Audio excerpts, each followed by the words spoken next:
Welcome to Master Emotions, a podcast about how to consciously work with emotions in business and in personal life.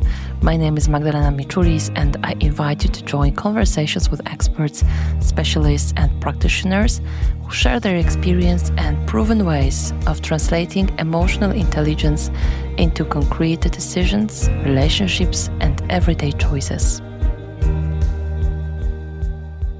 Today's episode is a conversation about returning to yourself, about slowing down in a world that never stops accelerating, and about asking yourself questions that have the power to change the direction of your life.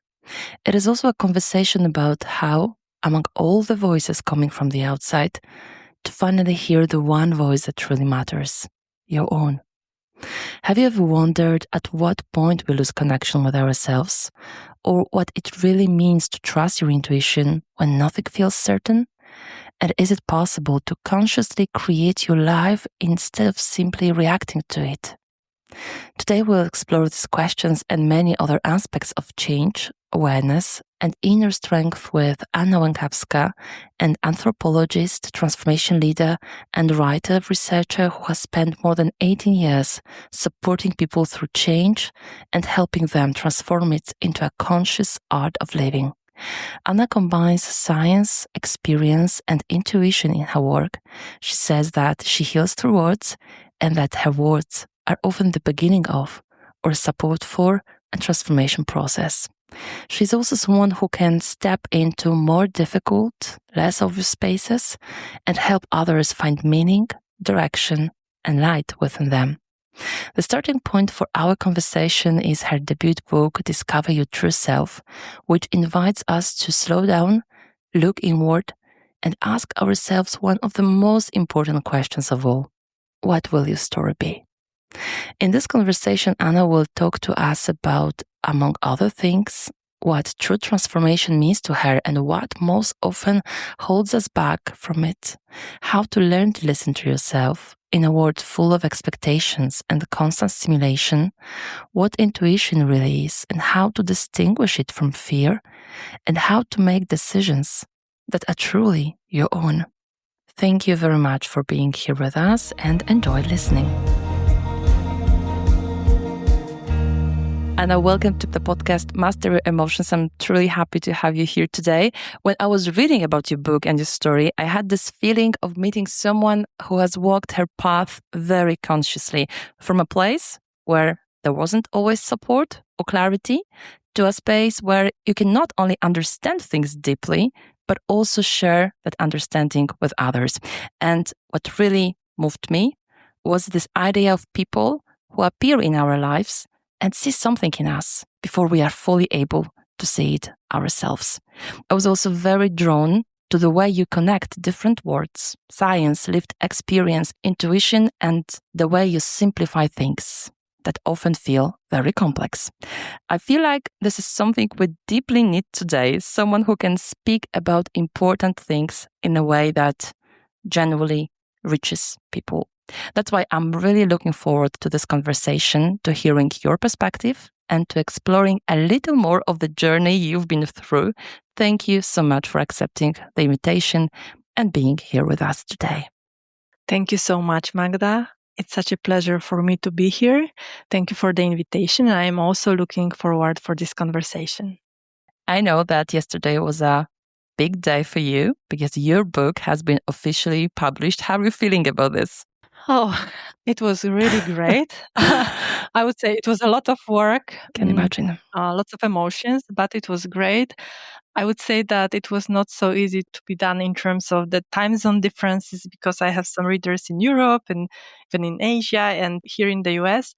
I don't want to miss anyone, but basically what I'm trying to say that the communication and everything, it was a little bit different. So the preparation was planned, but then there were some surprises. Okay. But at the end, I felt very, very proud, and I'm still is. It's a wonderful feeling. And I am, I got many messages yesterday in the morning, many congratulations. And today I got the first text message from someone who started reading my book and said that she's amazed. So this is really wonderful to hear. Congratulations. We're all proud of Thank you you. and very happy to be with you today to discuss your story, because as I feel writing a book, it's like a journey that doesn't only happen on paper, but also very deeply within us. And I imagine it's a process that changes the way you see yourself and the world. What changed in you during this journey? Something that maybe wasn't there when you first began? And was there anything that surprised you along the way? I would say that there were two things that I would like to maybe mention today.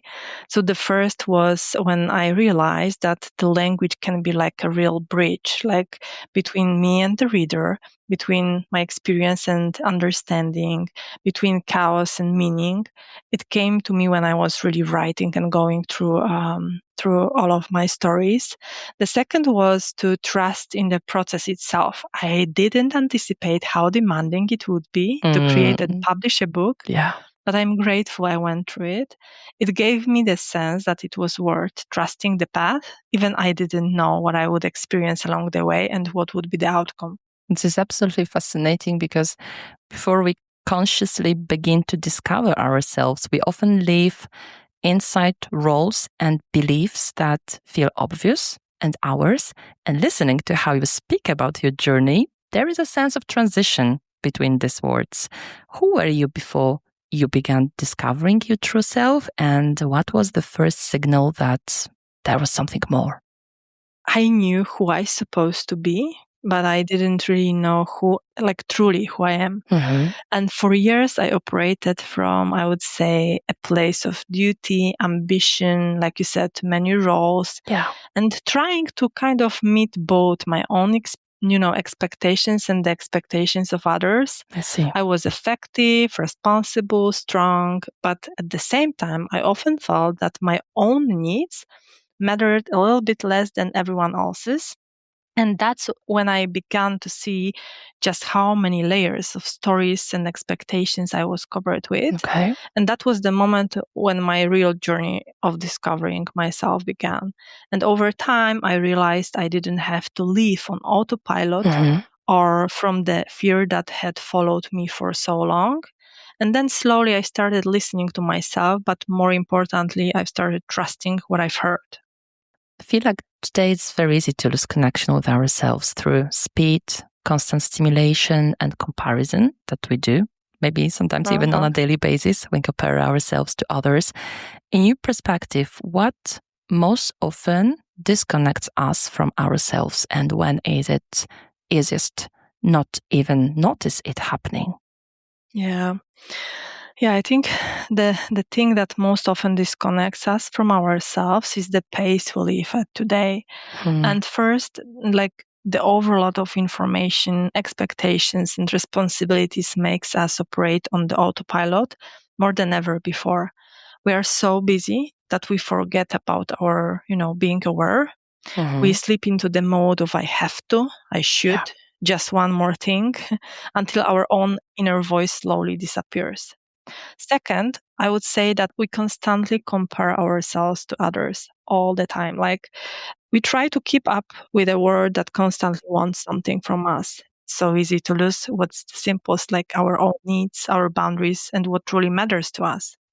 And then third, I would say that our own decisions that we are not proud of can disconnect us from ourselves. Just, for example, when we ignore ourselves in small things, we lose trust in ourselves in the bigger ones. We can skip lunch even when we are hungry or not go to the bathroom when we really need to. How are we supposed to trust ourselves with more serious matters? We will do it from time to time, that's fine. But if you are doing it on a constant basis, then it's another story, right? If we take care of our most basic physical needs, it's hard to expect that we will be able to take care of our emotional or life needs, like more serious ones. And I would say that the paradox is that the more we try to manage everything, the farther we drift from ourselves. Like the return begins for me only when we slow down. And despite all the responsibilities and everything I just mentioned, the roles and everything, what we are basically hearing or seeing in our life, and then allow ourselves to hear our own voice again. That's why you speak a lot in your book about the importance of pausing, even though it's something we often postpone, as you said. It feels especially relevant for people who are somehow in between. Who is this book really for? Who do you feel most needs this kind of space right now? And at what moment in life might it resonate the most? So I would say that this book is for those who are in transition and in the question of what's next. For people who give a lot to the world but rarely stop to ask themselves what they truly need, even though somewhere deep inside they feel they are searching for something different. I see it especially for lifelong learners, those learning to trust their intuition, lovers of layered reflective stories, explorers and conscious seekers, people in the middle of change or looking for simplicity, and those learning of the art of wise decision making. But I wouldn't say that anyone needs this kind of pause. Like, it's an individual choice. We are either ready to change something in our lives or we are not. No matter what story someone tells, what book they write or read, the moment of readiness comes from the inside. So, this book is above all for people who want to hear themselves more clearly, for those who feel that beneath all the layers I mentioned, there is something worth reclaiming, and for those who are simply ready. And this is what I really love about your book, that it doesn't try to give people ready-made answers. It just invites people to discover themselves, and you accompany them on this way. That requires a lot of trust in the reader. Where did that decision come from? Not to lead, but to accompany. And what do you think happens in a person when they begin searching for their own answers? So I decided I didn't want to give people ready-made answers because I know that the answers that truly change our life come from the inside. Mm-hmm. Even as children, we rarely listened to the advice of adults, right? Not because they were True. wrong, but because we learn most deeply when we Yeah, discover something by ourselves. indeed. And I think that's simply our nature. We Yeah. can provide instructions on what to do, but that won't create a real change, right? But when Yeah. you are asking the right questions, offer space for reflection and for hearing the answers, that's when transformation starts. I've always been a strong believer in reflection, in learning from what's happening as it happens. So Mm-hmm. many times it helped me to see new directions and meanings I couldn't recognize before. I want to invite readers into a conversation, and like you said, into a pause, into seeking themselves a little bit more clearly. Mm-hmm. The stories I share aren't meant to be answers, they're meant to be tools, opening a space where each person can hear their own answers. You mentioned transformation, and I feel like a new beginning is often associated with something like very big and visible, kind of decision, shift, or movement. But when you speak about it, it feels, I would say, more subtle. What does a new beginning mean to you today, and how do you recognize it or maybe create it? Magda, so your intuition is also great. Uh, a new beginning is no longer feels to me like a big moment or decision. Okay. Exactly. So Yeah. more and more I recognize it in very subtle signals. It can be a thought, a good feeling that something is coming, for example, to an end. That's often how it shows up for me.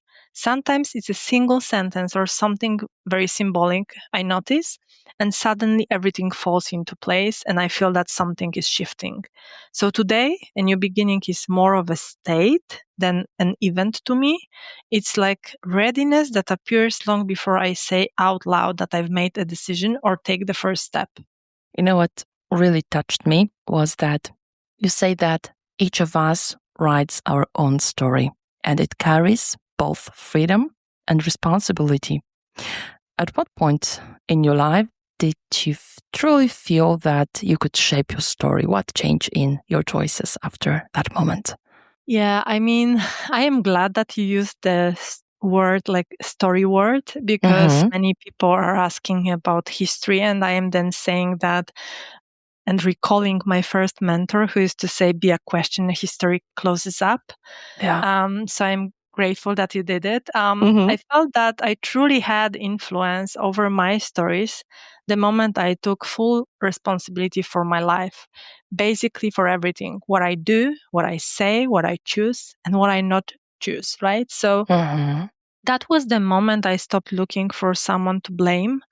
I understood that even if I can't control everything that happens to me, I can always choose how I respond to what is happening.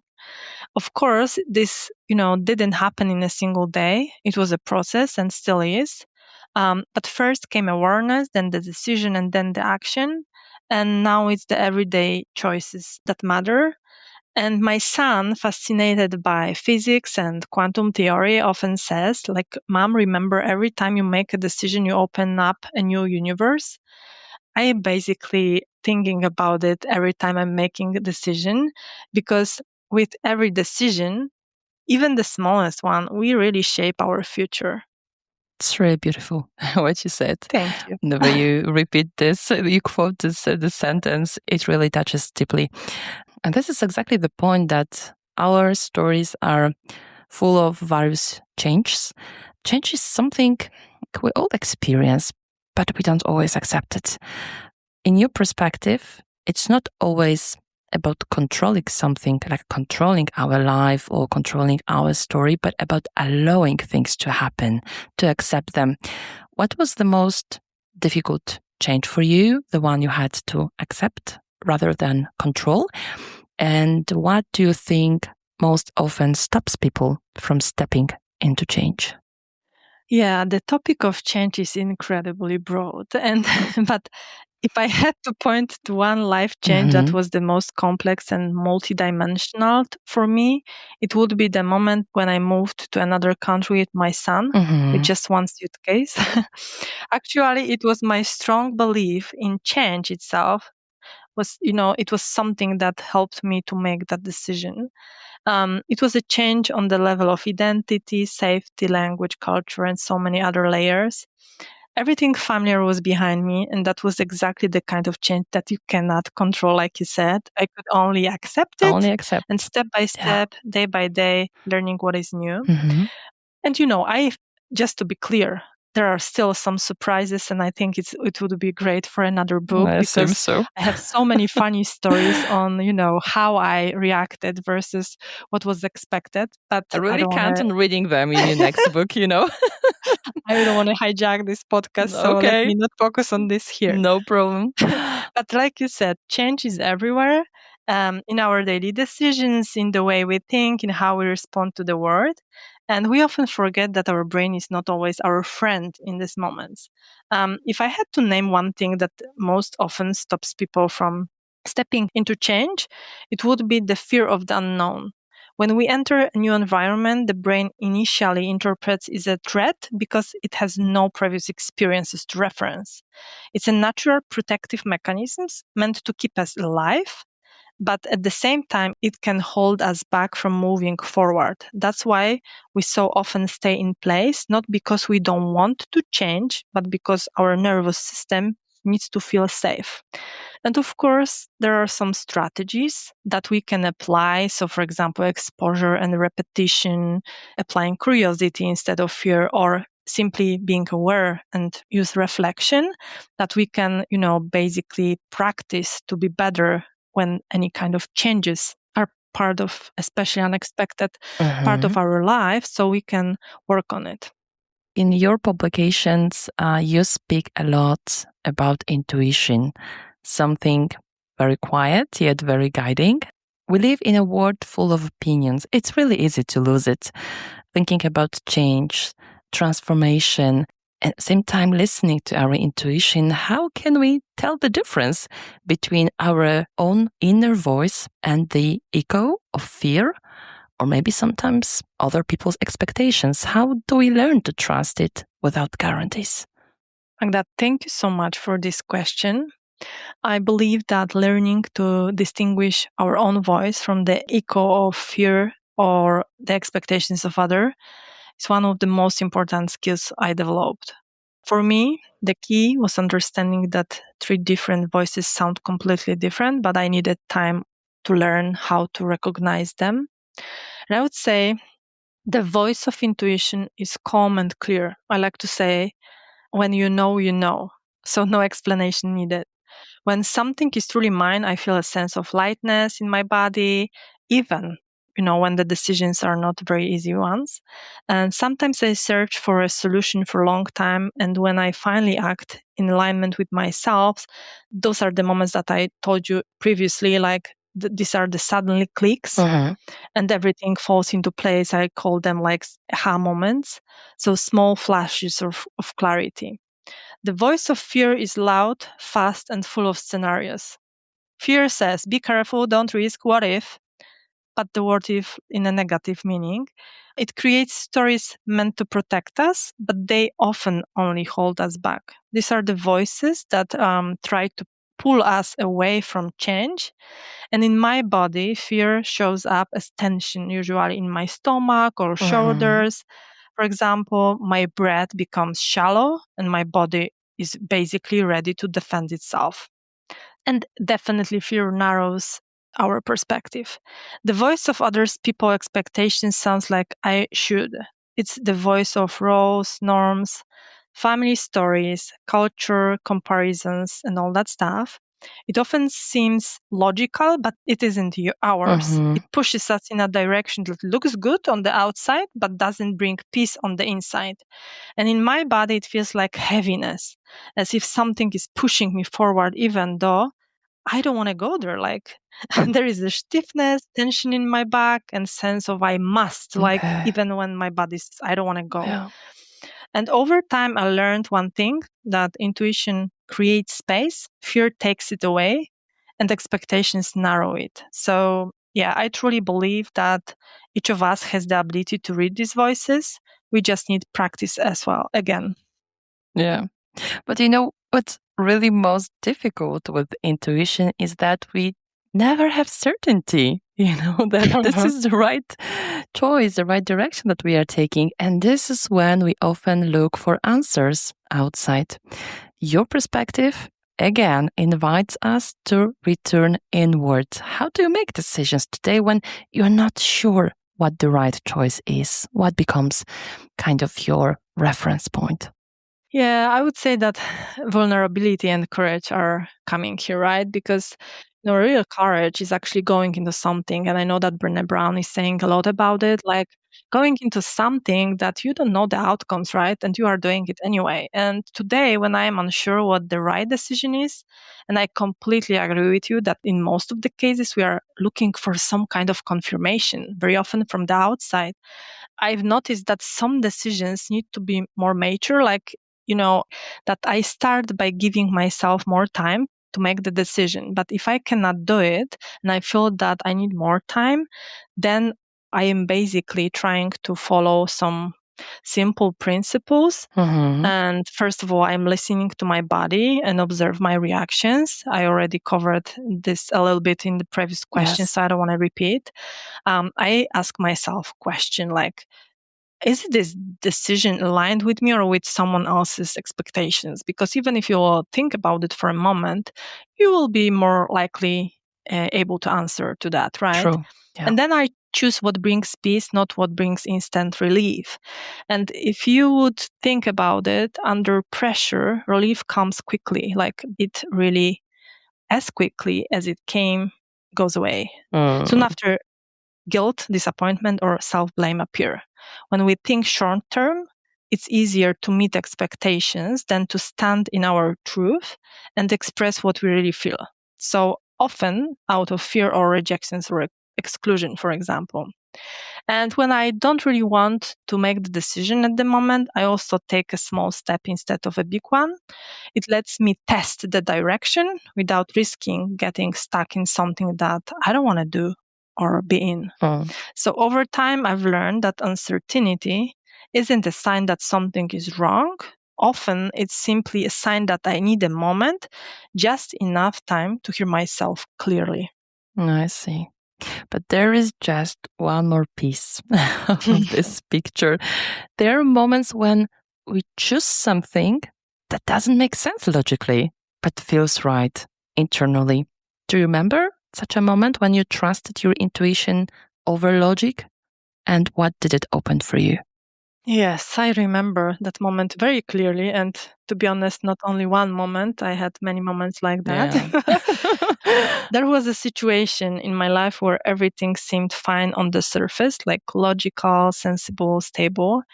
But from the very beginning, there was a quiet signal inside me telling me that something wasn't right.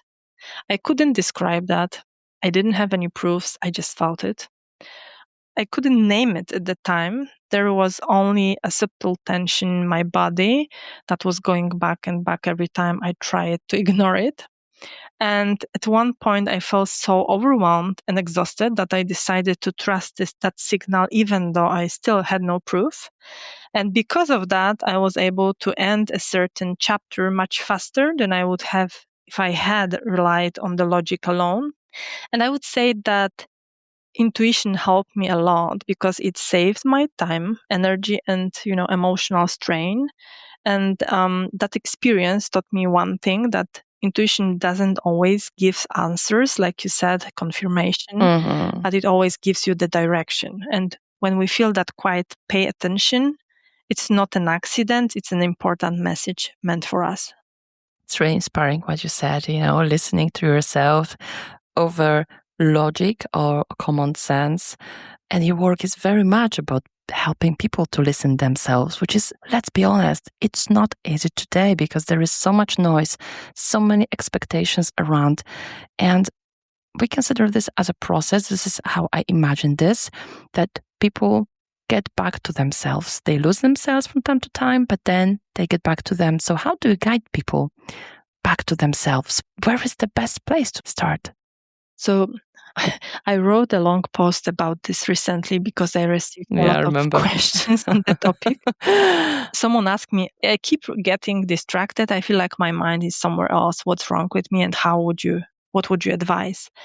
And definitely, Magda, we live faster than ever. We multitask constantly. Indeed. The pace of communication has accelerated dramatically.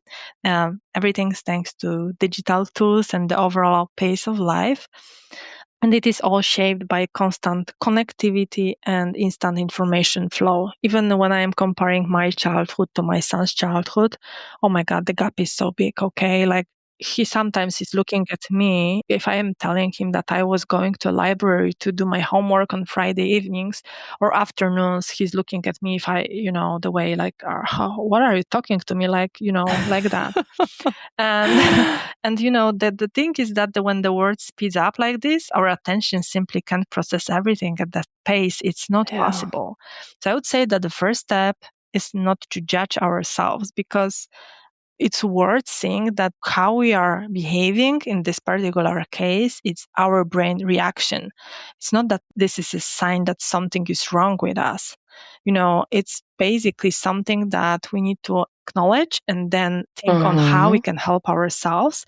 And this is also possible to be changed by using simple practices. Just an example, finding your why. Like, sometimes I had this experience, like I was really struggling in the past with exercising on a regular basis. And the thing is that when someone asks me a question, what I would like to do or be able to do when I will be in my 80s and 90s, and I got the answer to this question, well, I don't need any kind of encouragement anymore. Like, it doesn't matter if I am super tired after, the entire day. It's 9 p.m. I am lying in bed already or something. It's just I'm getting up and doing the exercises. So it's not needed. So sometimes it's very helpful, but also like, do what you said you would do. Basically, don't break your own promises. Like, if you can also recall any situation from your life, and I know that we all have those situations, like if you are, just keep promises to yourself because it builds self-trust. If something changes, then adjust the plan, but make sure the task gets done, right? We have so many distractions. I would say focus on eliminating them whenever possible. Put your phone away. Is it possible? Yes, it is. I think that it's about us being aware. Like, if you're doing something, like I can see so many people on their phones like all the time. Like if you are talking to someone, just put your phone away. Like if you are really spending time with this person, just dedicate the time to this person. Focus on one thing at a time. And at the end, work on your mindset, because we really have influence over our mind. Like you are not your thoughts. When a thought appears that doesn't support you, it might be any doubt or judgment, you can still take Mm, the next steps. So I think that there are many strategies, but basically, don't judge yourself. Start thinking on what you can change and see what you can do. yeah, just start doing something. But this is the biggest part of our today's conversation. We are talking a lot about the change. And I'm very close to thinking that every day is a change. Sometimes it sounds like really easy, just change something. But at the same time, it's something that might be very uncomfortable and difficult. We might even associate change with something dramatic or a crisis in our life, because this is maybe the easiest, to implement a change in our life if we go through something big. To what extent, from your perspective, can we learn to start over our life or our routines consciously? And to what extent does it have to come through crisis? And is there a way to move through it maybe more gently?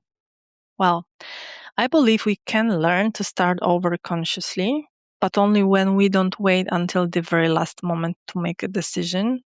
I like to say that either we choose to change something, or if we wait too long, life will choose it for us. And in those moments, change stops being a choice and becomes a consequence and might be very painful. And these are usually the situations that hit us with the intensity, like sudden endings, losses, decision made on our behalf. A crisis is often a catalyst, but it doesn't have to be the only path. We can learn to change earlier before something forces us into it. So for me, conscious beginnings are the ability to listen to ourselves, respond to small signals before they become too loud, and make decisions before life makes them for us. On a plane, we put our own oxygen. We're supposed to put our own oxygen mask first. Only then we will be able to help others. And life works the same way. It's not, I would only say that it's not worth waiting for a catastrophe to finally take care of ourselves and make the step when we have been postponing. Mm-hmm. And a crisis usually arrives when we have ignored what our inner voice has been telling us for a long time. The good news is that this can be learned again, and change doesn't have to hurt. It can be a choice, not a rescue. Okay. And it's worth remembering, not choosing is also a choice. There is also something magical that go on the pages of your book, because you are speaking a lot about the power of words, how they stay with us and shape our inner world, the words that we heard, maybe even from our childhood, the words that resonate within us every day, and the words that we tell to ourselves. What words have changed you the most, and why those? I would say that there have been many such moments in my life, but three are especially meaningful to me. The first came from my first mentor. She pointed out how often I use the word terribly. For example, saying Terrible. that, yeah, for example, saying that I terribly want something. And she told me, and Mm-hmm. it's even more probably visible in Polish language, that basically those two words contradict each other. True. It seems like a small detail, but from that moment on, I began to communicate much more consciously. Okay. When she told me, I was almost like, no, I was not using this. Like, it's not true. Well, it was true. And I realized that language doesn't just describe reality, it shapes it. So that was the first time I truly saw how powerful words can be. The second moment was much deeper for me. She once told me, your parents raised you the way they could. They couldn't do it differently because no one taught them. And that sentence changed the way I look at my past. It lifted the weight of expectations, and I would say allowed me to see them as people, not as idealized parents. Like, it was truly transformative to me. I would also add that it helped me to look at them with compassion. Mm-hmm. and not blaming them for many things. The third moment comes from my dear friend Agata whenever I need it. So every time I get stuck in a single narrative, she reminds me that there is always another way to look at things, that what I see is only one of my possible interpretations. And her presence has taught me, flexibility, openness, and the understanding that change often begins with shifting our perspective. And I don't know if you would agree with me, but so often we are making assumptions. So Yes. instead of being really curious, we are instantly making assumptions and then judging the situation. But it's easier. It's easier. No, it's easier. Yeah. And I would say that these three moments and, these three sentences have shaped me in some way. And they show that what changes us doesn't have to be big. It just has to arrive at the right moment and land in the right place. So it's all about the right moment, the right place, as you said. Yeah. And what I also thought is that many books say that we need to learn something. And they even give us like ready recipes for learning something. And what's really distinguishing your book is the idea of unlearning as a big part of our transformation, just letting go of what no longer serves us. What was the hardest thing for you to unlearn in your life? What helped you truly let it go? Oh, I'm smiling right now. So I would probably, the quickest response would be not eating sugar. Oh man, Magda, like I was trying like several times over so many years. It's tough. So that was the most physical, Physical, really yeah. something that I was working on. I'm not eating sugar for the last 10 years. I mean, I eat fruits and all that stuff, but I don't eat like desserts and like the so like natural sugar. Yeah. I am actually using this example in my book. But the hardest thing for me to unlearn was the belief that I had to earn everything. I used to think I had to be good enough, strong enough, correct enough to receive anything or to be allowed to keep it. Okay. And unlearning was a process. It was working with my language, with my body, and with the story that I kept telling myself. And I've started asking myself again, like, is it really mine, or is it just an echo of old experiences? Where is it? The second belief was that I had to do everything by myself, that asking for help was weaknesses. And today I know that this was one of the most limiting narratives in my life. And finally, I had to unlearn that the idea that change only comes through crisis. So we already discussed that. Like now I know we can choose earlier and it might be my decision. We can respond to small signals. And we already covered this part. What felt like truth for so long turned out to be just story I once accepted, and unlearning of all this became one of the most important steps in my life.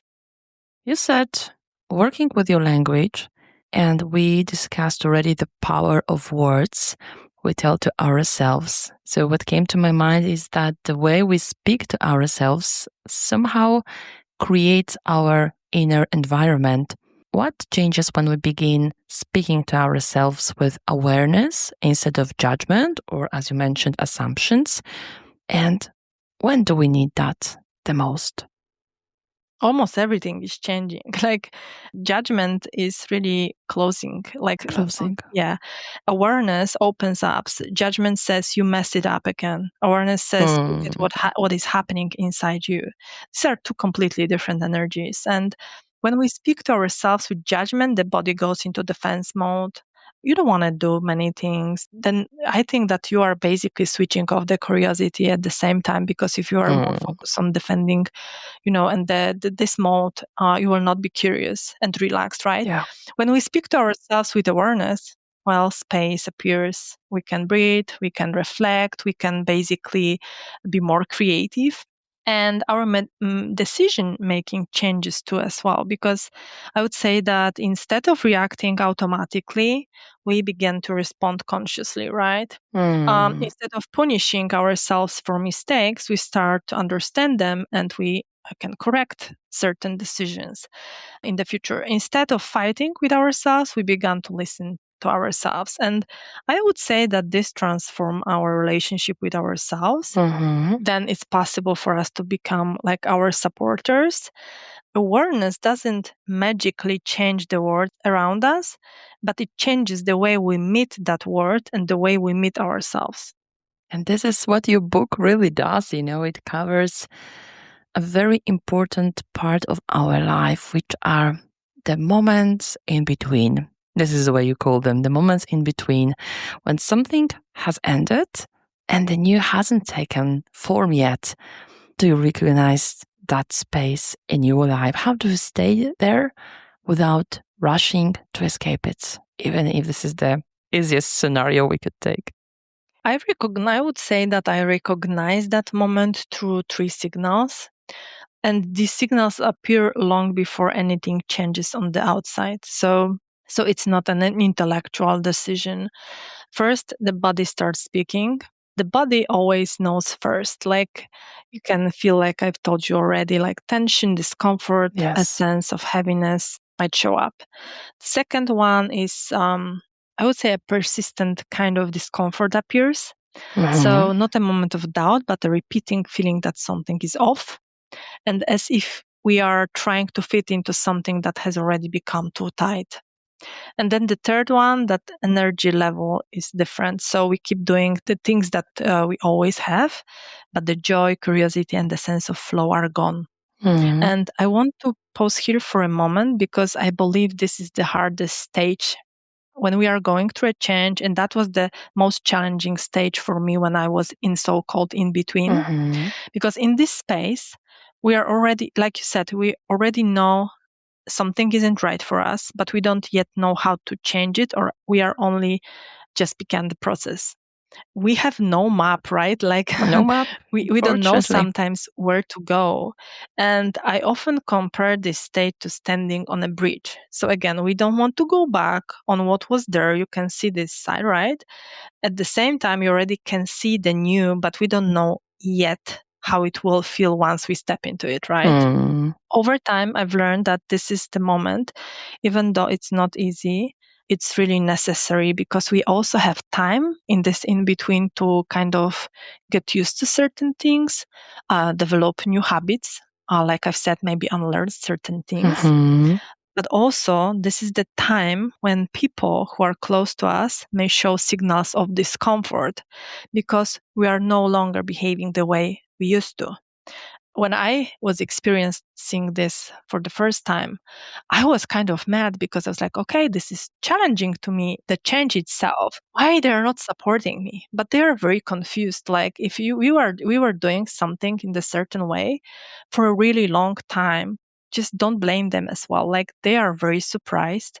And what I would say is that my biggest recommendation, just stay on. Like if you feel that even if it's new, but you feel the difference, just go this way.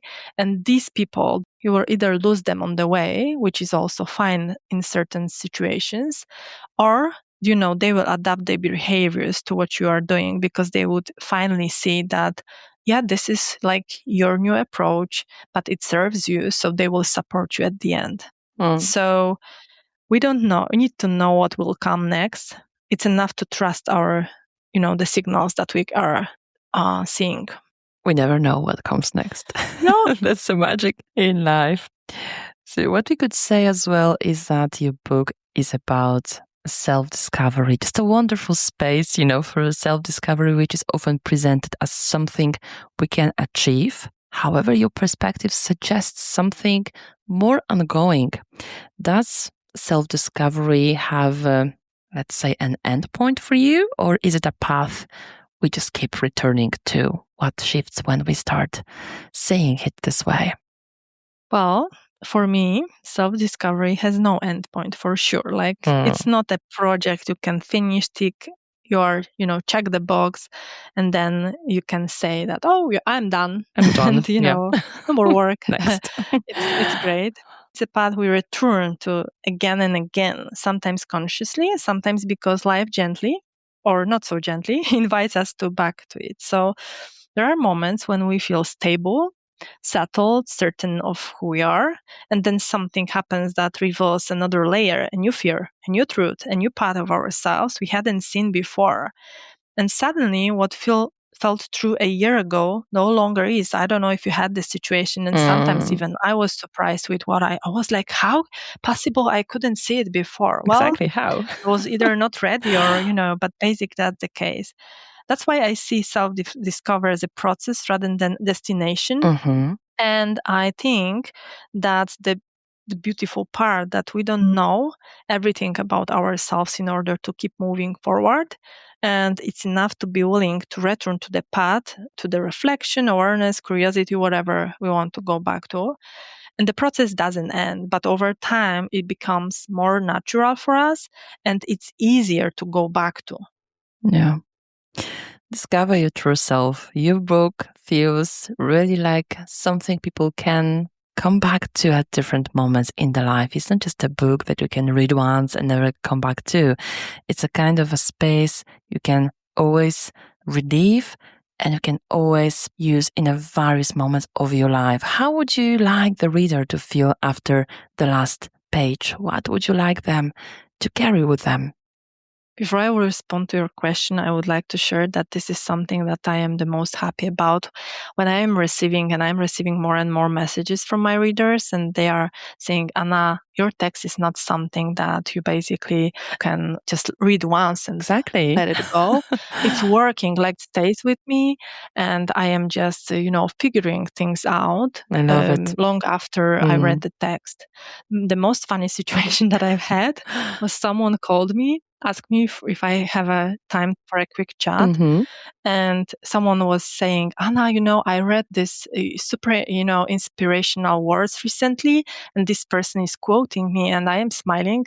She finished, and I was like, yeah, but these are my words. And she was like, oh my God, I am so sorry. I just marked it and I saved them because they were so good. That's I would say this is something that I would really like people to do. Indeed. Because I would say that when I was in the middle of any process, that was super helpful for me because, you will never get the answer immediately. Like you'll read something, you'll resolve something. It's very helpful when people can go back to text, read it, see something different, etc. But I would love for the reader to feel their own power, like not an abstract or theoretical kind of power, like quiet, steady sense of feeling like I can, and that they can choose, begin with a small step, and that they don't need permission or the perfect moment to start. I would also want them to believe in change, the kind of change that they can create themselves, like a change that doesn't come from the outside but begins with one conscious decision. And finally, I would say that I want them to feel that they can build a meaningful life, a life that reflects who they are, not what others expect for them, a life shaped by courage, awareness, and small intentional steps. Because this is the most important thing for me. And at the end of my book, you will find a letter to the readers. It's like a summary. And this is the kind of text, and basically my intention was to create something that you can go back to. If you will have a bad moment, you can go back and read it. And this is almost like just keep going. You will find different types of people, but keep going on what you are doing. And I wanted to feel people more empowered and motivated. Just keep going and keep reading. Anna, thank you so much for this wonderful conversation, for its pace, calmness, and quality of presence you bring, and for the way you speak about important things without rushing, but also without unnecessary noise. I truly feel that something more happens here than just an exchange of thoughts. There was space to pause, to reflect, and to really hear ourselves a little more clearly, I guess. For me, this also feels like one of those conversations that doesn't end when the recording stops. It just stays with you. It comes back in a different moments, as you said. When something inside us is shifting, when we are maybe facing a decision, maybe going through a change, or maybe just standing in that magical space in between. And I believe many people will find something deeply personal in this conversation, even if they don't fully realize what is it yet. Before we finish, I'd love to ask you something that is always very important to me in these conversations. If you could leave our listeners with one thought or one sentence, maybe one question, something that could stay with them in everyday life, maybe return in moments of uncertainty, decision, or pause, and help them reconnect with themselves, what would that be? I would probably say that I would like to share two questions that appear in my writing very often. So, what if, why not? These questions open doors we often forget we could even walk through. Like in many cases, by asking a question, what if, this is the place where we are creating negative scenarios with, of course, a huge help of our fear, right? Yeah. But I deeply believe in the power of language, like you told me, and I believe that words leave an imprint. They can heal, lift us, and sometimes touch us more deeply than anything else ever could. And I believe that by asking this question, like especially what if, in a good meaning, I believe that in many cases we are making these assumptions also in the best case scenario as well. Like if we are so focused on the worst case scenarios, why not focus on what if our best case scenario is even better? So this question, what if, is kind of, I would like to break the negativeness coming from the fear. And I would like to kind of shift it to a question where we are smiling widely and thinking, okay, I know that we can basically make so many negative scenarios and it's so easy for us. But what if, something good is waiting for us? What if something good is even better than we are thinking? So probably that's what I would like to bring to the readers. And then once again, a big, big thank you for this wonderful conversation. I know that your first book has been just recently published, but I really can't wait, for your second book, because I know that you will be about writing this as well. To all of you, to all the listeners that you've been today with us, thank you so much for being here, for giving yourself the space to sit with these questions about change, choice, and trusting ourselves. Sometimes one honest question can open more than many answers. So if something from this conversation stayed with you, moved something, or is quietly coming back to you, maybe that's where your attention wants to go. And if you feel like you want to go deeper, Anna's book, Discover Your True Self, might be a beautiful continuation of this journey. Something you can return to in your own time, in your own way. Thank you once again for being here with us, and I'll see you in the next episode. Bye-bye. Thank you so much, Magda. It was a huge pleasure. Thank you to all of my readers, and see you. Probably is not the best way if we are recording, but thank you again. But see you during the official event. Yes, for sure. I have my first one on Sunday, so keep your finger crossed. See you soon. See you soon, Anna. Thank you once again. Bye-bye. Thank you. Thank you so much for listening to this episode of Master Your Emotions. If the topic of emotional intelligence resonates with you, feel free to follow this podcast, share it with others, or let me know what stayed with you after this conversation. Thank you again for spending this time with us, and I'll see you in the next episode.